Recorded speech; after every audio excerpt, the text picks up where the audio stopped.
Emergency services treat victims of the crash credit. Pixel 8000, it's very clear from a general perspective that the actions look deliberate, he said, describing how the van had driven on the wrong side of the road and mounted the pavement. Numerous body bags were seen in the street after the attack, according to testimonies of people in the city, with one describing the scene as a war zone. There were also accounts of victims with faces full of blood and twisted limbs, with one witness suggesting the van drove more than half a mile hitting people. The van used in the Toronto incident credit. Adam Droll at Global TV. The incident occurred in the Yonge Street and Finch Avenue area of the city, according to police, which is around 18 miles north of the city centre. It began around 1:30 p.m. Toronto time on Monday. Boris Johnson, the Foreign Secretary, was attending a meeting of G7 ministers in the city, but the gathering was not near the site of the incident. Justin Trudeau, the Canadian Prime Minister, said, "We're still gathering information and as soon as we can, we'll share more information with Canadians." Mr. Trudeau added, "Our thoughts are with all those affected by the terrible incident at Yonge and Finch in Toronto. Thank you to the first responders working at the scene. We're monitoring the situation closely." Numerous witnesses, many of whom appeared shaken by the incident, described seeing the van swerving to hit pedestrians. James Forrester saw the aftermath of the incident from the 19th floor of an office building where he works as a financial services representative with the Canadian Imperial Bank of Commerce. "Police were just arriving, people were screaming, there were bodies on the ground, and I saw a lot of blood," he told the Telegraph.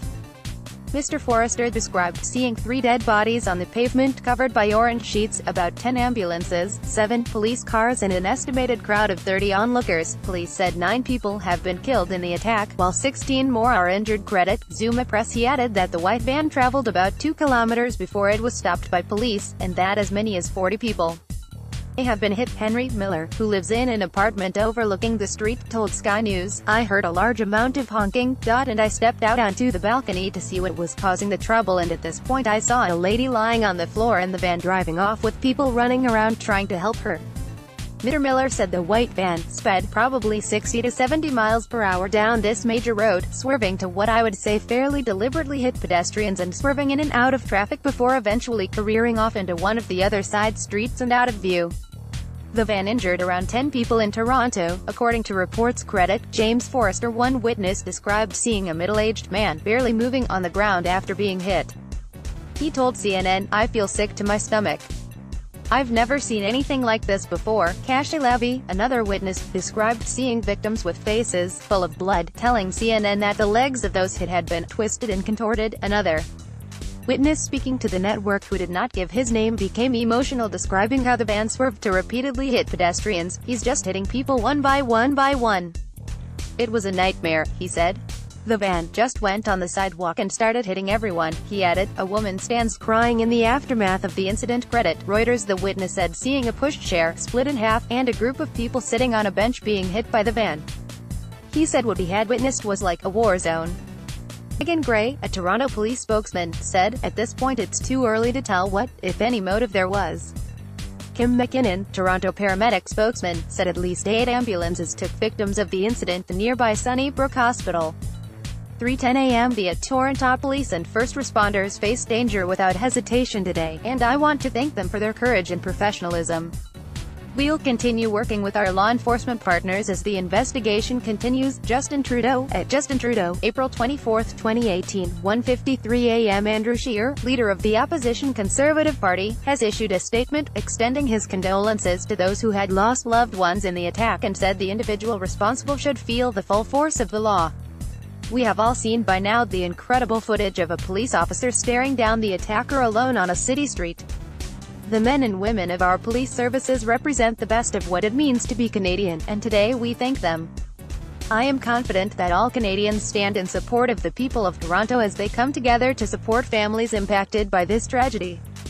The stories of bravery, selflessness, and kindness that have emerged have been an inspiration to an entire nation." 1:38 a.m. Mr. Saunders is asked about sources saying police have ruled out a connection to ISIL or international terrorism, but he won't be drawn. "I'm not going to answer what the media are putting forward," he said. "We open lanes and we explore. If there is no evidence to support a theory," he says, "then it is closed, but not until then." 1:28 a.m. At Toronto Police Service Chief Mark Saunders, at 13:52 a male was arrested in a white rental truck and he was taken into custody without incident. Right now, we have under arrest Alec Manasjian, age 25, pic.twitter.com/QMW8 Flag 5, Fox Business, at Fox Business, April 24, 2018. Mark Saunders, the Toronto police chief, is taking questions from journalists. He says the suspect, Alec Manasjian, was not known to police as far as he could tell so far. But he said the van had driven on the wrong side of the road and repeatedly mounted the curb. It's very clear from a general perspective that the actions looked deliberate, he said.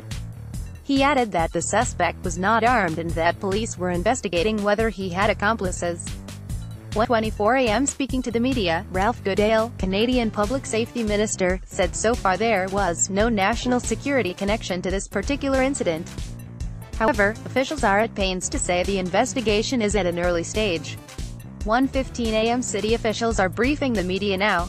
Key points from Mark Saunders, the Toronto police chief. So far, male suspect arrested, without incident, named as Alec Manasjian, a 25-year-old student from Richmond Hill. Increased death toll: 10 dead and 15 wounded and in hospital. 1:08 a.m. A woman signs a memorial card for the victims near the scene on Yonge Street. Credit: Cole Burston. Getty Images. An impromptu memorial has been set up close to the scene of the deaths.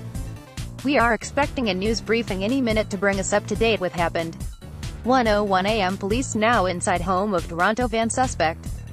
Alec Manasjian lives in Richmond Hill, north of Toronto. Picture by CBC's Natalie Nanowski. pic.twitter.com/bitpab8vfza. CBC News alerts, at CBC April 23, 2018, 12:46 a.m. A senior national government official later said that authorities had not turned over the investigation to the Royal Canadian Mounted Police, a sign that investigators believed it unlikely terrorism was the motive, according to the Associated Press. The official agreed to reveal that information only if not quoted by name. Three sources tell us, Toronto suspect is Alec Manasjian, 25 years old, deliberate act influenced by mental illness leading theory.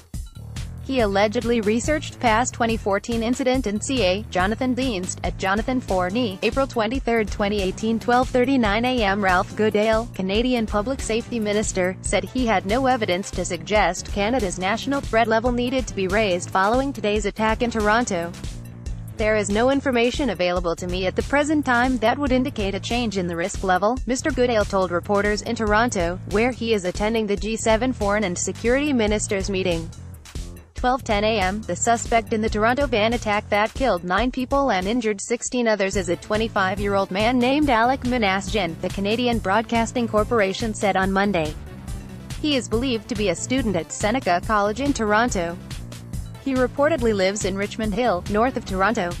12:07 a.m. Phil Zullo was headed north driving along Yonge Street, Toronto's main artery, early Monday afternoon when he saw a bus shelter down, poles bent over, shoes along the road, and then body after body after body, for a 3-block stretch. People were mangled on the sidewalk. At first I saw what I thought was a stroller, and said to myself, please don't make me see a kid, but I got closer and saw it was a walker, said Mr. Zullo, 47, who runs a fitness facility in the city and estimated that he saw between 10 and 15 bodies on the ground. I called my wife and said, I think I just saw a terrorist attack.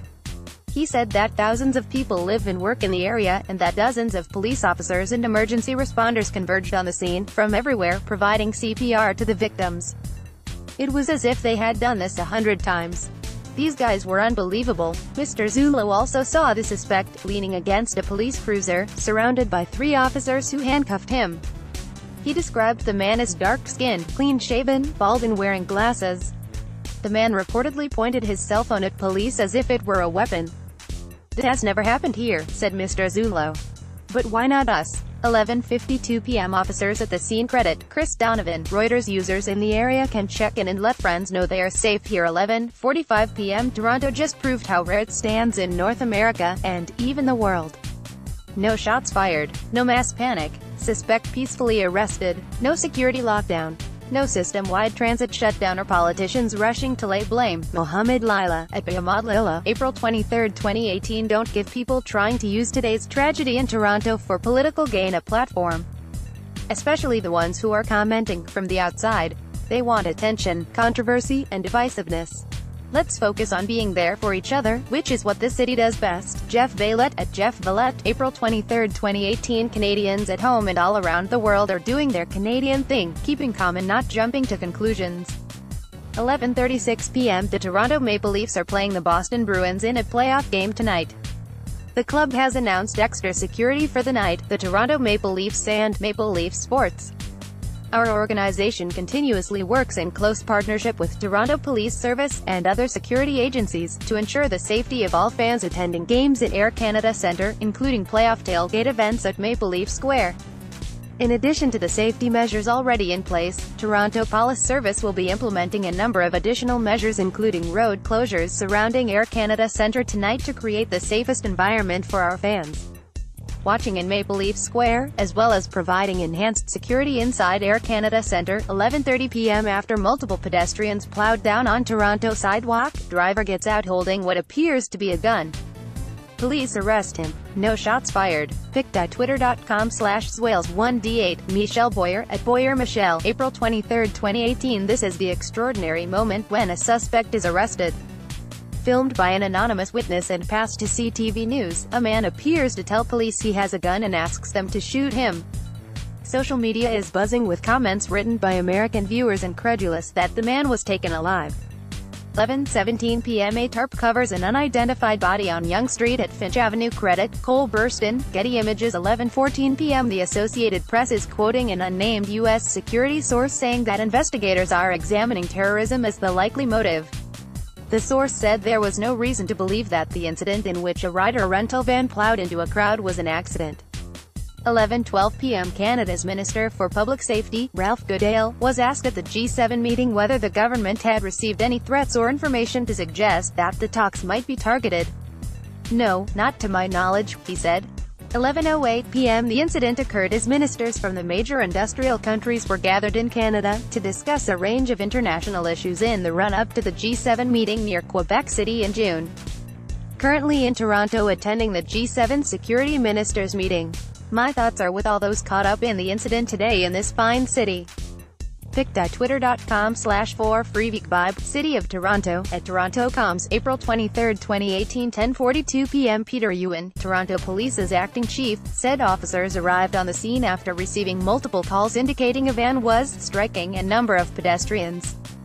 "We have located that vehicle, the driver is in custody right now and he is being investigated to the events that took place this afternoon," Mr. Ewan told reporters. "I want to offer my condolences to the families of the victims of this tragic event. We can confirm right now that we have 9 people that are dead, 16 that are injured. I can assure the public that all available resources have been brought in to investigate this situation." Mr. Ewan appealed for eyewitnesses to contact police in order to help with their inquiries. The city's police chief, Mark Saunders, who was in New York at the time of the incident, traveled back to Toronto on Monday night to oversee the investigation. 10:42 p.m. The city's mayor, John Tory, appealed for calm in the aftermath of the incident as he praised the professionalism and thoroughness of the emergency services, saying he hoped the city's spirit of unity would continue after the incident. "I hope that we will as a city remind ourselves of the fact that we are admired around the world for being inclusive, and for being accepting, understanding and considerate," Mr. Tory said. 10:41 p.m. Claudia Panfil, a spokeswoman for Ryder Systems, confirmed that one of the company's rental vehicles was involved in Monday's tragedy. Ms. Panfil said the company was cooperating with authorities.